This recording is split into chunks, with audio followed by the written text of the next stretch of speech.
You're watching Infinity Tech. Let's remove your phone number from Snapchat. First, open the Snapchat app and tap your profile icon in the top left corner. Then tap the settings gear icon in the top right. Scroll down to the My Account section and tap Mobile Number. Here you will see your current number. Tap X or Remove Number.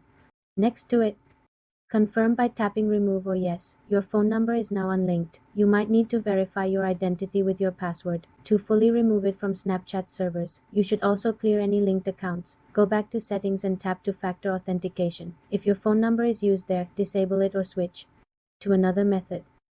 Additionally, check login verification in settings. Removing your number may affect account recovery, so ensure your email is verified. If you cannot remove the number, try accessing Snapchat on a web browser and manage your account from there. For more simple computer tutorials, subscribe to the channel.